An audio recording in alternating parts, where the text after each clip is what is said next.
একটা সময় বাংলাদেশের ইসলামপন্থীদের মধ্যে বাংলা সাহিত্যে প্রভাব বিস্তার করার জন্য খুব তোড়জোড় শুরু হয়েছিল।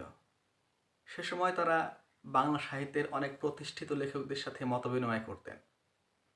এমনই কিছু মানুষ একবার কবি আল মাহমুদের কাছে যান এবং তাকে জিজ্ঞেস করেন, আচ্ছা, আপনি তো ইসলামপন্থী বা ধর্মভীরু মানুষ, কিন্তু আপনার সাহিত্যে তো আমরা ইসলাম বিষয়ক কোনো কিছু পাই না, আপনি কেন ইসলামী সাহিত্য রচনা করেন না কেন?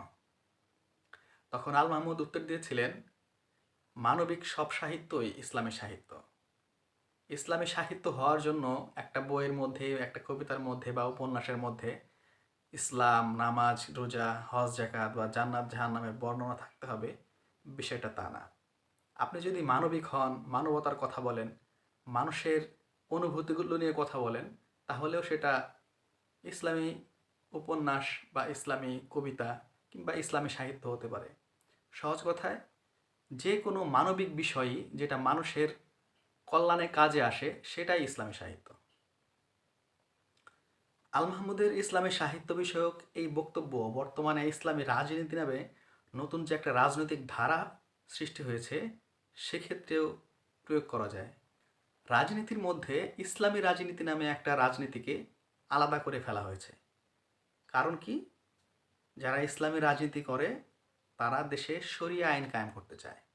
আর যারা ইসলামী রাজনীতি করে না, মুসলিমদের মধ্যেও যারা সেকুলার রাজনীতি করে, তারা শরিয়া কায়েম করতে চায় না।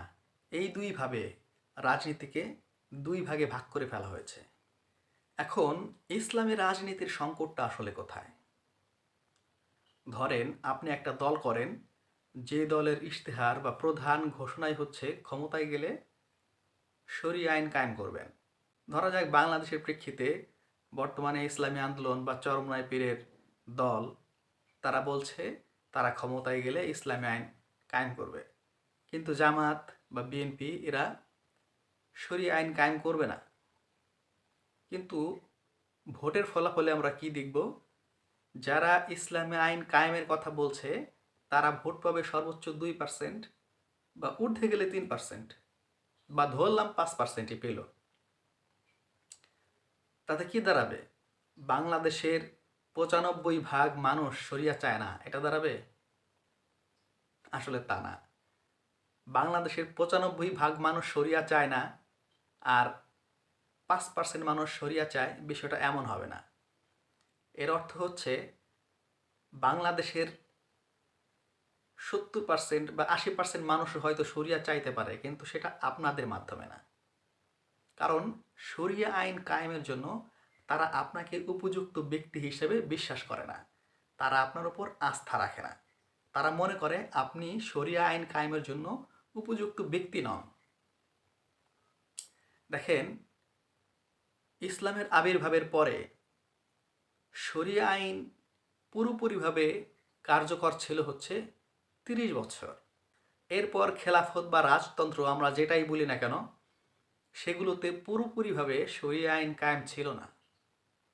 কিন্তু ওই সময়গুলোতে শরিয়া আইন কায়েম করতে হবে এই ধরনের কোনো রাজনৈতিক আন্দোলন বা সংগ্রামও ছিল না। তাদের সংগ্রামটা ছিল মূলত ইসলামের সংস্কৃতিকে বজায় রাখা এবং মুসলিম স্বার্থে কাজ করা। এখন ইসলাম আবির্ভাবের 1400 বছর পরে এসে আপনি বলছেন যে আপনি শরিয়া আইন কায়েম করবেন, অথচ যেই যুগে তাবেঈনরা জীবিত ছিলেন, তাবেঈনরা জীবিত ছিলেন এবং আপনাদের থেকে অনেক বড় বড় ইমাম জ্ঞানী ব্যক্তিরা জীবিত ছিলেন, সেই সময়ই পূর্ণাঙ্গভাবে শরিয়া কায়েম করে রাখা যায় নাই, কিন্তু আপনি আজকে বলতেছেন আপনি শরিয়া আইন কায়েম করে ফেলবেন। এটা কি আদৌ সম্ভব হবে? সম্ভব হবে না। মানুষ জানে যে আপনাদের মাধ্যমে শরিয়ার আসলে মিস ইউজ হবে।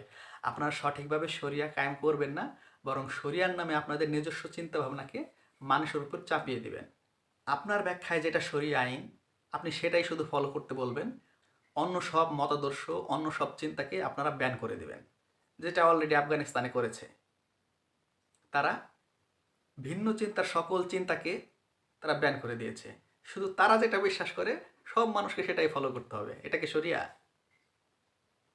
তাহলে ইসলামের আরও যে সকল ব্যাখ্যা রয়েছে, অন্যান্য ইমামগণ যে সকল ব্যাখ্যা দিয়েছেন, সেগুলোর কী হবে? সেগুলো তো হারাই যাবে এক সময়। কিন্তু ইসলাম তো শুধু একজনের ব্যাখ্যাকে ইসলাম বলে না। ইসলাম তো সকল ইমামগণের ব্যাখ্যা, সকল সাহাবীদের ব্যাখ্যা সমষ্টিই হচ্ছে ইসলাম। সাহাবীদের মধ্যেও মতবিরোধ হয়েছে। এক সাহাবী একটাকে বৈধ মনে করেছেন, অন্য সাহাবী সেটাকে অবৈধ মনে করেছেন। তাদের মধ্যে মতবিরোধ ছিল। এখন আপনি যদি এক সাহাবীর মতকে আমলযোগ্য মনে করেন, অন্য সাহাবীকে ব্যান করে দেন, তাহলে আপনি সাহাবীর মতকেই ব্যান করে দিচ্ছেন। ফলে বর্তমানে যারা শরিয়ার কথা বলেন তাদেরকে মানুষ সন্দেহের চোখে দেখে। বিষয়টা এটা না যে তারা শরিয়া পছন্দ করে না, তারা শরিয়া ঠিকই পছন্দ করে, ইসলামকে তারা ঠিকই পছন্দ করে, কিন্তু আপনি যে শরিয়ার কথা বলেন, আপনি যেভাবে শরিয়াকে কায়েম করতে চান বা প্রতিষ্ঠিত করতে চান সে পদ্ধতি পছন্দ করে না, এবং আপনি যে সঠিকভাবে শরিয়া প্রতিষ্ঠা করতে পারবেন সে ব্যক্তি হিসেবে আপনাকে বিশ্বাস করে না। আপনার উপর মানুষের কনফিডেন্স নাই, ফলে আপনাকে তারা ভোট দেয় না। কাজেই এই নির্বাচনে যারা শরিয়ার কথা বলে, ইসলামী আইনের কথা বলে 5%-এর উপরে ভোট পাবেন না, তারা দয়া করে বাংলাদেশের মানুষকে কাফের ফতোয়া দিয়ে দিয়েন না। মনে রাখবেন, তারা শরিয়া চাইলেও সেটা আপনারা বাস্তবায়ন করতে পারবেন সেটা তারা বিশ্বাস করে না। এটাই হচ্ছে আসল সত্য।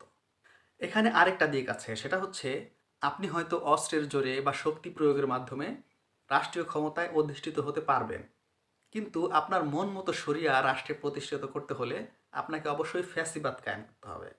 মানুষের কথা বলার অধিকার থাকবে না, মানুষ নিজস্ব চিন্তা ভাবনা প্রকাশ করতে পারবে না। সেক্ষেত্রে আপনি আপনার মন মতো শরিয়া কায়েম করতে পারবেন। আর এইটা যদি করতে পারেন, অর্থাৎ ফ্যাসিবাদ যদি কায়েম করতে পারেন, তাহলে শরিয়া না, আপনি উত্তর কোরিয়ার মতো কমিউনিজমও প্রতিষ্ঠা করতে পারবেন। হ্যান কোনো মতবাদ নাই যেটা আপনি প্রতিষ্ঠা করতে পারবেন না, তবে আপনাকে এর জন্য ফ্যাসিস্ট হইতে হবে। বর্তমানে যে সকল আদর্শবাদী রাষ্ট্র আছে সেগুলো সবগুলোই ফ্যাসিস্ট রাষ্ট্র। সেখানে মানুষের কথা বলার অধিকার নাই, মানুষের চিন্তার স্বাধীনতা নাই, রাষ্ট্র ঠিক করে দেয় সে কি বলবে, সে কি চিন্তা করবে, সব কিছুই সেখানে আগে থেকেই ফিক্স করে দেয়া। যদি এই পদ্ধতিতে কাজ করতে পারেন তাহলে আপনি শরিয়া না, আপনি যদি বলেন অমুক নদীর পাড়ি হচ্ছে জান্নাত, মানুষ ওইটাই বিশ্বাস করতে বাধ্য হবে।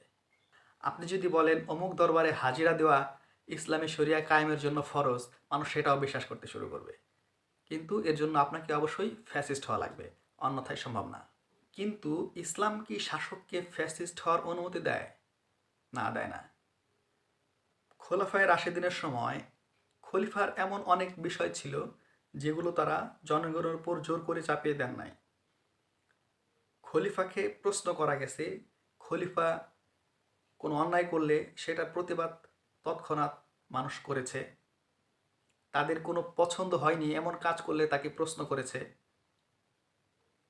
এমনকি হজরত ওমর রাদিয়াল্লাহু আনহু, তার ব্যক্তিগত একটা চিন্তা ছিল, ইস্তিহাদ ছিল যে মেয়েদের মসজিদে যাওয়ার প্রয়োজন নাই, তিনি এটা পছন্দ করতেন না। এমনকি নবীজি জীবিত থাকা অবস্থায়ও তিনি বলেছেন যে মেয়েদের মসজিদে যাওয়ার প্রয়োজন নাই, কিন্তু নবীজি তাকে মেয়েদেরকে মসজিদে আসতে বাধা দেওয়া থেকে নিষেধ করেছেন। সেই ওমর যখন তার খেলাফতের সময় মেয়েদেরকে মসজিদে আসতে নিরুৎসাহিত করলেন, তার নিজের স্ত্রী তার এই কথা গ্রহণ করেনি। তিনি বলেছিলেন যেই বিষয়টা নবীজি অনুমতি দিয়ে গেছেন সেই বিষয়টা আমি ওমরের কথায় বাদ দিতে পারবো না। তো একজন খলিফা যিনি পরম প্রতাপশালী, তার সামনে তার নিজেরই স্ত্রী এভাবে তার কথাটাকে অগ্রাহ্য করেছিলেন। তো আপনি কি সেই ধরনের শাসক হইতে পারবেন যে আপনার বক্তব্যকে আপনার সামনেই কেউ অগ্রাহ্য করে চলে যাবে? আর যদি এই ধরনের কাজ আপনার নিজের স্ত্রী করে, আমার তো মনে হয় আপনারা তাকে জীবিতই রাখবেন না।